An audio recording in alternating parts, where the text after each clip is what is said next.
I just got into journaling again. I've been journaling for a long time, but only ever on and off. I buy a new cute little notebook, I make an entry every day for like 2 weeks, and then it just fizzles out. I lose motivation and don't write for months. I thought maybe it's just not my thing, maybe I'm not that self reflecting alpha male with a journal, and I'm not, but that's not why I stopped writing. I've noticed something about this hobby, which is the thought of journaling is so cool. It's like thinking about playing Minecraft. Imagining all of the cool builds you're gonna build is so exciting, but actually playing Minecraft, at least for me, gets boring quickly and then I'm disappointed. It's the same with journaling. Thinking of a cozy evening writing in my journal is really nice, but writing every evening feels like a chore. This time it's different, because I go into it with a different mindset. Usually, when I mess up or write something which, when I'm done, I don't really like, I think, oh no, this isn't aesthetic anymore. Now I have to scribble over all of this, or I have to accept an unsatisfying entry. But if you really think about it, nobody is ever going to see any of this. The whole point of a diary or journal is that it's for you only. Nobody should ever read anything of what you're writing down. Now that I'm thinking of my journal as just thought vomit, I'm way more consistent. Most days I'm writing 2 or 3 pages, sometimes only a few sentences. And here's the trick. Sometimes I mix it up. Maybe I write a poem, draw a little sketch, or make a timeline of my day. My last entry was the set list of a concert I went to.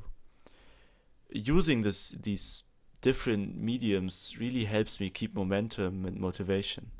And there are still days where I don't write anything at all. And that's fine.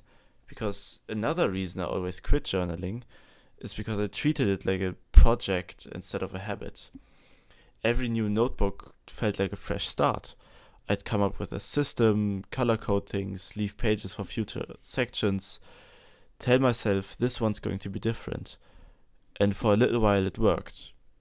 But eventually I'd miss a day, 2 days, then a week, and suddenly there was this pressure.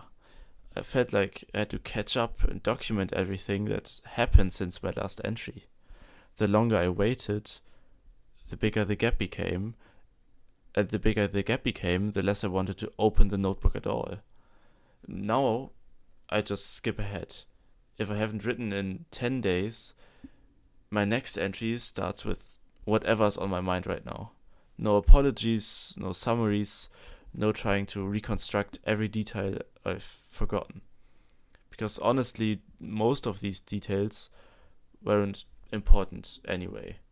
What's interesting isn't what I ate for lunch 3 weeks ago, it's seeing what I cared about at the time, what I was worried about, what I was excited for, what song I couldn't stop listening to.